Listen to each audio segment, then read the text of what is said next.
தமிழ் உள்ளங்கள் அனைவருக்கும் அன்பான வணக்கம். எல்லாரும் எப்படி இருக்கீங்க?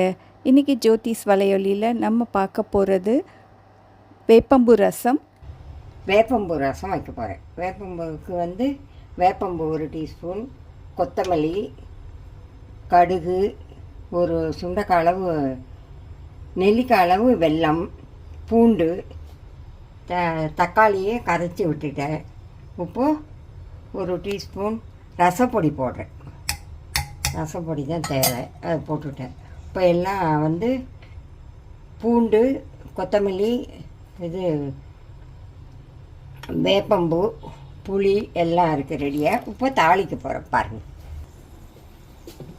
இப்போ கடுகு போட்டிருக்கேன். கடுகு அவசரமாக 1/4 டீஸ்பூன் கடுகு போட்டிருக்கேன். கடுகு வெடிக்கட்டும். அப்புறம் 1/4 டீஸ்பூன் பெருங்காயம் போட்டிருக்கேன். பெருங்காயம் பெருங்காயம்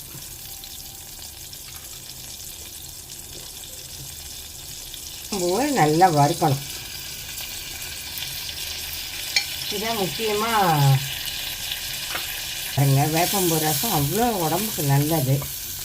பாருங்கள், கருக நல்ல செவக்க வறுக்கணும். இதை மாதிரி வறுத்திங்கன்னா நல்லாயிருக்கும். இந்த மாதிரி செவக்க பார்த்துங்க. என்ன வாசமாக இருக்குது பாருங்கள். வறுத்ததும் அவ்வளோ வாசமாக இருக்குது. நல்லா வறுத்துருக்கேன். நல்லா பாருங்கள்.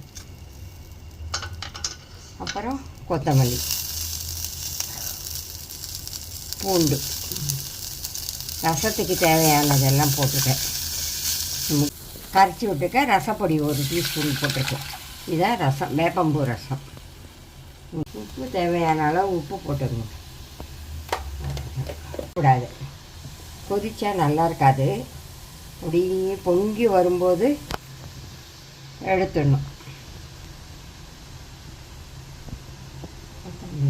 இந்த அளவுக்கு கொதிச்சு வந்தால் எடுத்துருங்க.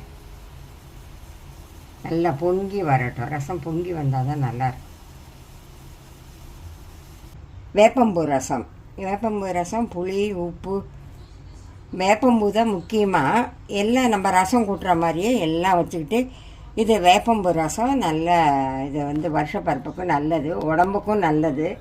நல்லா இருந்தால் எங்களுக்கு பதில் சொல்லுங்கள். நல்லாயிருக்கும்.